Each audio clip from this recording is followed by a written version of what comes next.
All right. So we are back with our week 2 discussion on evaluation and management. And this is part number 2. So we're going to pick up where we left off. And now we're talking about hospital inpatient and observation care. But before I get there, I want to just remind you, read the guidelines at the beginning of the section and then read the subsection notes. It's nothing worse than the day of the exam. You're seeing something in the manual for the first time and you're having to, on the spot, try to figure things out. That is not a good place to be in. Okay. So, the codes we saw thus far, we can capture them based on total time on the date of the encounter or medical decision making.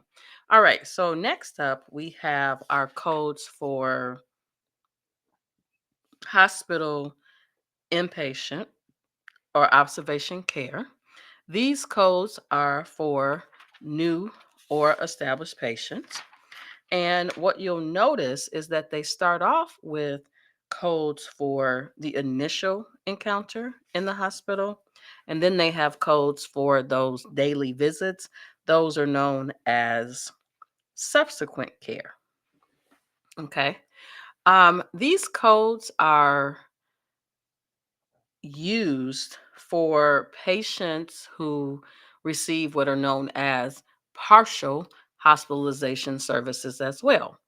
And I already mentioned that we have codes for initial, but we also have subsequent and a bunch of notes that you need to take care to read. Take attention or take some time to read them. All right, so here are the codes for the subsequent visits. And what you will notice, these codes too are organized by medical decision making or total time on the date of the encounter. And then once the patient is discharged from the hospital, we have 99238 or 99239, which are organized based on the number of minutes spent on the date of the encounter for the discharge service. Time has to be documented in the medical record. All right. Hospital inpatient or observation care services admit and discharge. These are for patients who were either full admit to the hospital or admitted to or admitted to observation. And on that same date, they go home. So a very good example is, and I remember this actually happened to me. I had surgery. I went home and I went back to the hospital like 2 days later. I was dehydrated. Um, and they admitted me to the hospital. They rehydrated me with fluids. They did a CT scan to see what was going on with my stomach. The issue was the stomach. And at like 11:35 p.m., they were like, "You're being discharged." So I was admitted and discharged on the same day. That was a great example.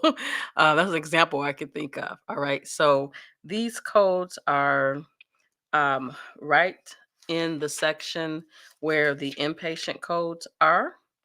And there's a really cool table that can help you with selecting the correct code. And I already talked about the discharge services. They're organized based on time, and time needs to be documented in the medical record.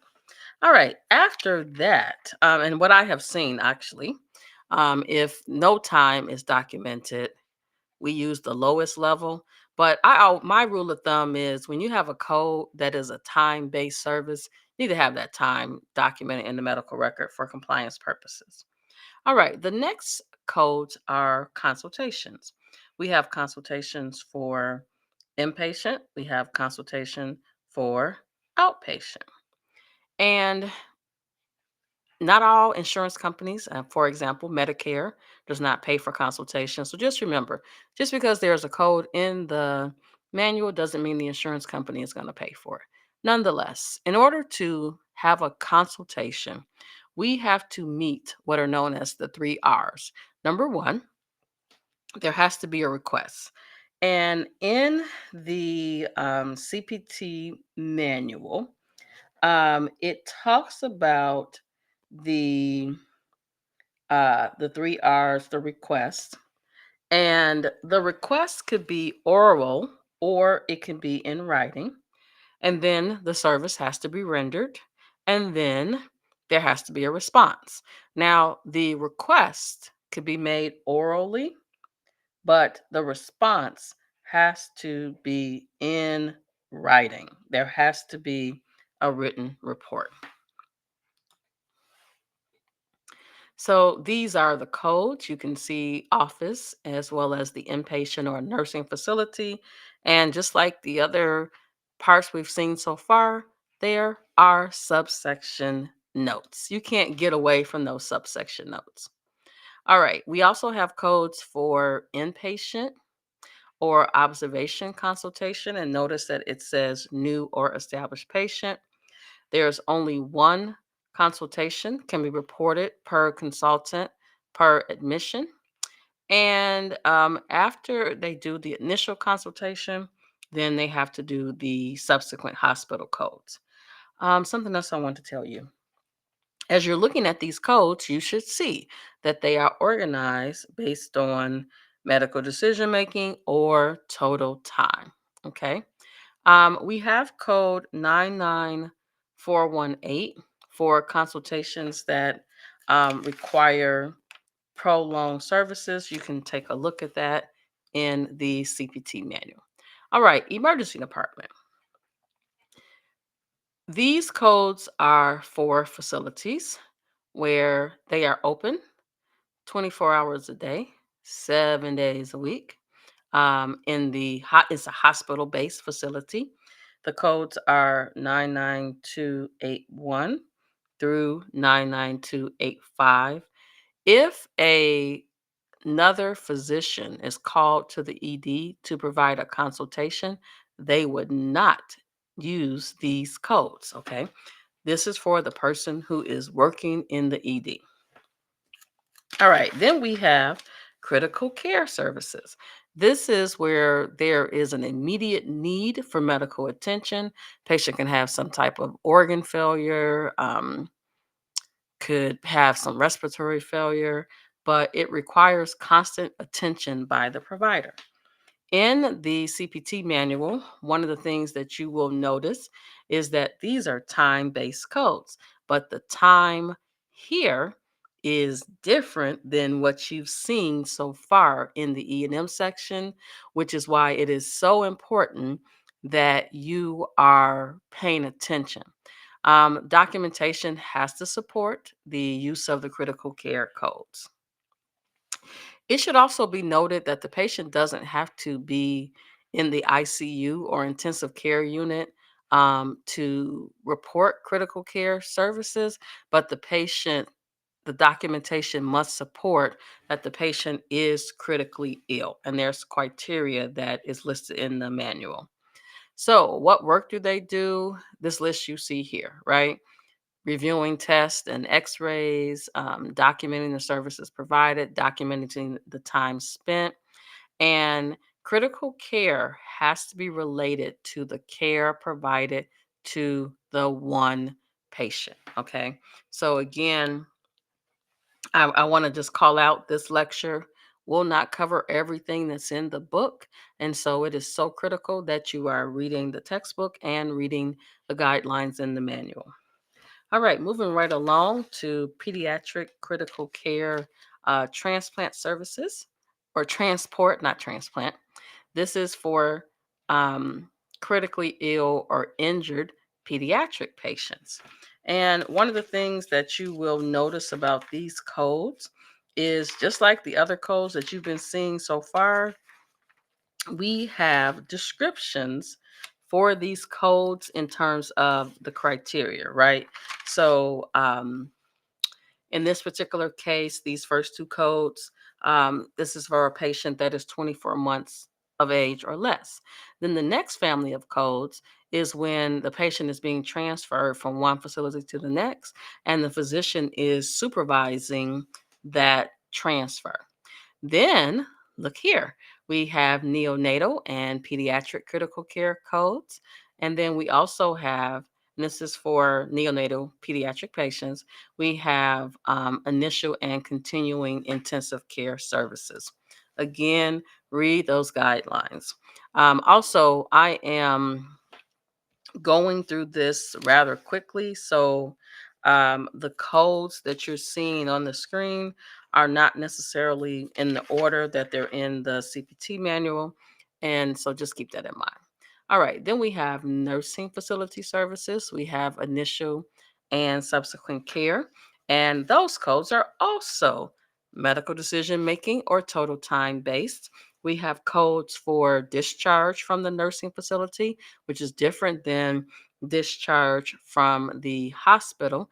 But these codes also follow the time format of 30 minutes or more or less than 30 minutes. We also have home or residence services. And so a home is a private residence, but it also includes temporary lodging and short term accommodation. So I remember being on a cruise and had to have a visit. So it can be a hotel, a campground. Look like I got hotel twice. All right. So these codes are divided based upon new or established patients. And I'm going to just go over to these codes real quick. All right, so what you'll notice when you get to the home or resident services codes, they have the decision making and they also have the total time concept as well. And the times here are slightly different than what you saw in the office visit code. So just remember that times are code specific, the codes that you're looking at. Don't bring time rules from other codes over into another family of codes. All right, prolonged services. So go in the manual and locate the prolonged services codes 99358. And let's see. In chapter one of the things that you learned about is that sometimes the codes are not in numerical order. And so sometimes you have to locate them. And we know that they're not in order because they have that pound sign or hashtag. All right, so here, these are also time based codes, but there is a chart that walks us through how we report these codes. So, again, don't make assumptions about how you report something, look at the rules. All right, then we have still in this same family, but 99358 through 993 59. And these are prolonged services on the date other than the face-to-face E&M service without direct patient contact. And these codes are also time specific. All right, prolonged clinical staff time with physician. There is, and let me just go back over here. Right before this code, there is a long note of information, and these happen to be add-on codes, and so you want to pay attention to that because remember, if it's an add-on code, it cannot be reported alone. But here, this is for the E&M service is provided in the office, and it involves prolonged clinical staff face-to-face time with the patient and or caregiver. So you'll want to read up on that. All right, then we have another set of prolonged codes, and this is with or without direct patient contact on the date of an E&M service. So you see how one little word can change the code description. So you got to just be very mindful of the need for you to read and understand so you can apply. Standby service. This is when the one perfect example is somebody is on standby for a cesarean or high risk delivery. So that provider is on standby. Now, when the provider is on standby, they cannot bill for anything else or do anything else during this time. They're on standby, they are dedicated to this patient. And let me just tell you that a lot of times we make mistakes in this process because in the documentation, we discovered the provider was on standby for one patient while working with the other patient. Medical records can give us a paper trail that can get us in trouble. All right, case management. So, case management, we have medical team conferences, and as the name implies, it is a medical team where the participants are actively involved in development, revision, coordination, and implementation of care needed by the patient. So, you'll want to take a look at that. These codes are divided when a patient and or family is not present, or so it can be with the patient and or family is not present, or without the patient and or family but a non-physician healthcare professional participates. So something else I want to call out, some codes are um, used by the non physician practitioner, and the non physician practitioner um, could be a nurse practitioner, physician assistant. You want to look at the notes to see who they call out as that can use those codes. Still in case management, we have care plan oversight. These codes are reported once a month. All the care that's rendered during that 30-day time frame are captured with these codes. When you look at them, you'll see that they are organized based on time. We should not report these for patients that are in nursing home or under the care of a home health agency unless recurrent supervision of therapy is required.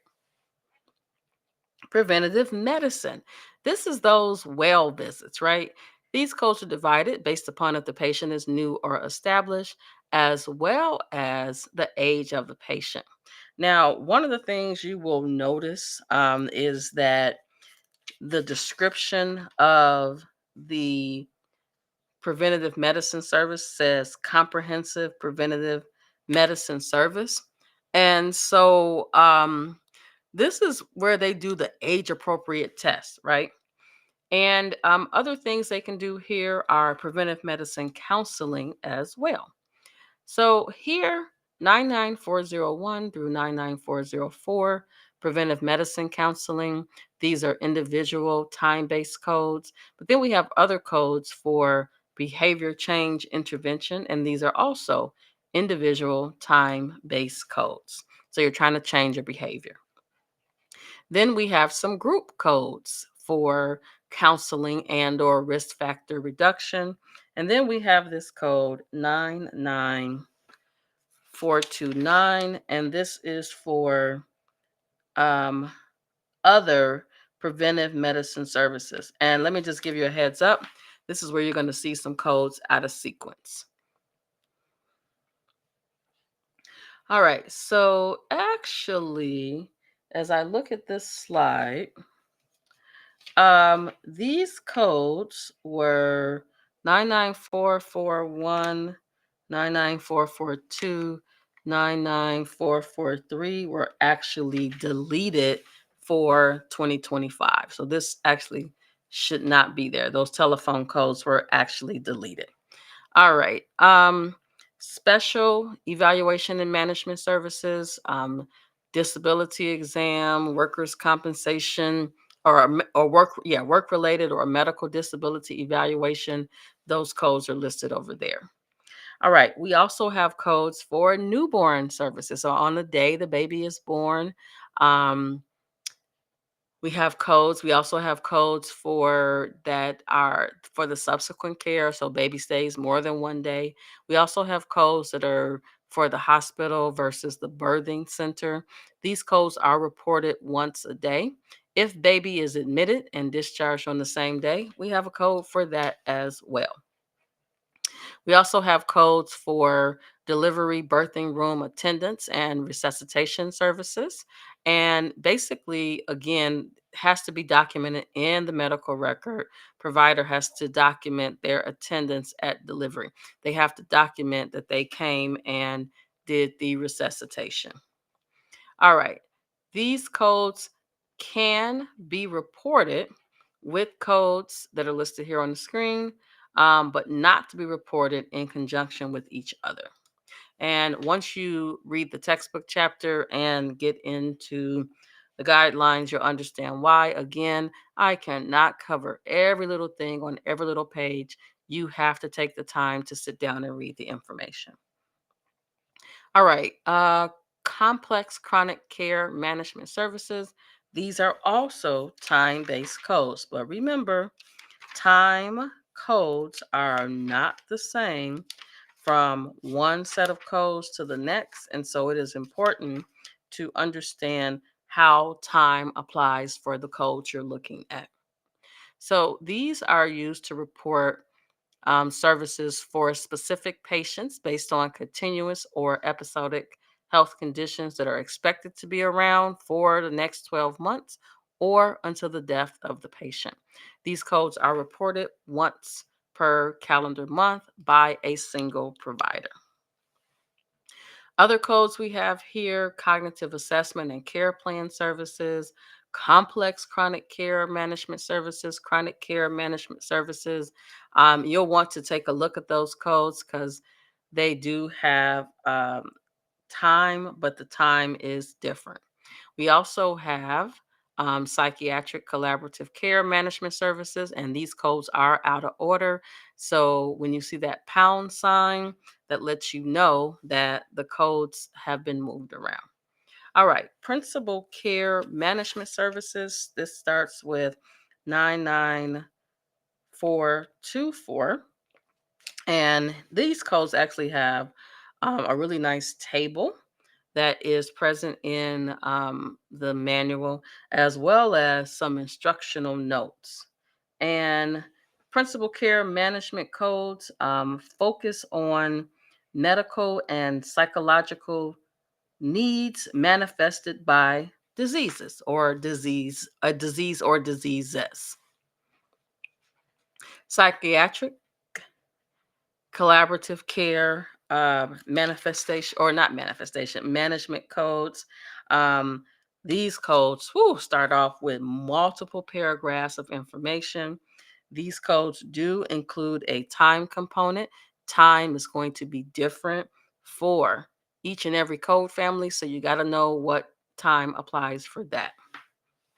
And there are definitions you need to know, like healthcare professional, behavioral healthcare manager, psychiatric consultant. All of these are descriptors in the codes. Transitional care management. This is for an established patient who was in the hospital and then, or um, in the hospital, rehab. So they're transitioning in care from one of those settings to somewhere else. All right. So then we have time based codes for advanced care planning. So this is where they're talking about things like advanced directives, so like end of life planning. These codes are time based codes as well. And anytime you have a time based code and you're reporting the code based on time, time has to be in the medical record. There are paragraphs of information that precede these codes, and so you want to make sure that you read those. All right, code 99484. This is for care management services for behavioral health conditions. Here, we have to have at least 20 minutes of clinical staff time in order to report these codes. One of the biggest things I see related to time is time not being there. Or, oh, here's another one, situations where the time documented in the medical record, if I add up all the time spent on a total day and there's more than the person was actually physically in the building, that's a problem. All right, so E&M codes are divided based upon where the patient is seen, new versus established. There are different rules for different codes. And we have to ensure that we read those subsection notes, the instructional notes in the beginning to become familiar with the rules for these codes. Again, you cannot learn this all in one day. It really, this 1 week is not enough, but this first week, you should focus on having knowledge of the information and applying it at the most basic level. When you get to your intermediate coding class, you'll learn more. All right, so as we wrap up part two, key terms related to E&M. You spent some time locating the codes in the E&M section. We talked about the documentation. We talked about new versus established patient. We talked about the place of service code. We talked about what could happen if you use the wrong place of service code. We also talked about the SOAP note, subjective, objective, assessment, and plan. And the assessment plan, that's generally where you're going to get that medical decision making part from. We talked about the 3 R's for a consultation: the request, the rendering of the service, and a written response. As you dig into the chapter, you will practice selecting the correct code. You also saw that there were different rules for other services like critical care, preventive medicine, that may not necessarily be time based. So, like preventative medicine is based on the age of the patient and new or established. And you're going to dig into case studies to assign codes. All right, so this was part two of our week 2 lecture, which focused on chapter 3 for evaluation and management. That was a mouthful. Thank you.